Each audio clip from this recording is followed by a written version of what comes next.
پھر آقا علیہ السلام نے ارشاد فرمایا کہ ایسی عورتوں کے ساتھ نکاح کرو جو تمہاری اولادوں کی اچھی تربیت کرنے والی.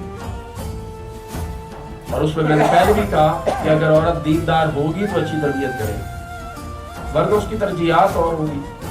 وہ سمجھے کہ بس صرف کھانا پکا کے کھلانا میری ذمہ داری ختم ہے. عورت اور اولاد کی تربیت کی بنیادی ذمہ داری ہی ماں کی ہوتی ہے گھر میں.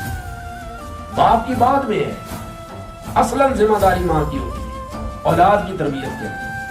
باپ کے اوپر اللہ پاک نے اور ذمہ داریاں ڈالی. اس کا مطلب یہ نہیں کہ باپ کی تربیت میں ذمہ داری نہیں ہے بالکل ہے، لیکن اصلاً عورت کی ہے. باپ کی ذمہ داری ہے فائنینشیل سپورٹ کرے، گھر میں آئے، گھر کے نظام کو مینٹین رکھے، تناؤ نہیں، کھچاؤ نہیں ہونا چاہیے، شفقت دے، پیار دے.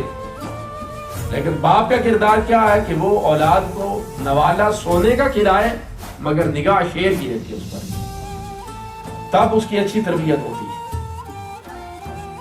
اولاد کی تربیت میں دونوں کا کردار ہے مگر بنیادی کردار ماں کا. اس لیے یہ جو حدیث بیان کی جاتی ہے الجنت تحت اقدام الامہات، یہ فخر کے لیے نہیں ہے، یہ رسپانسبلٹی بیان کرنے کے لیے کہ جنت ماں کے قدموں کے نیچے ہے. کیا مطلب ہے اس کا؟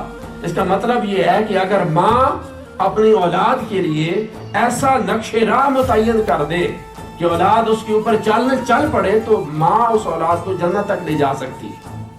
تقویٰ کا، طہارت کا، نیکی کا، سچائی کا، صدق کا، تربیت کا ایک ایسا ماحول اولاد کو دے دے تو ماں اسے جنت تک لے جا سکتی ہے. یہ ماں کے قدموں کے نیچے ایسی چیز ہے.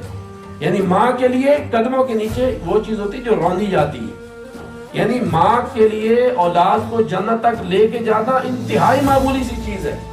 ماں جس طرح چاہے اولاد کو بتا سکتی ہے. یہ تو ماں کے قدموں کے نیچے لگی ہوئی جنت. ماں چاہے تو اولاد کو کہاں سے کہاں پہنچا دے. تو یہ جو حدیث ہے یہ فخر بیان کرنے کے لیے نہیں، رسپانسبلٹی بیان کرنے کے لیے، ذمہ داری بیان کرنے کے لیے. الجنت تحت اقدام الامہات.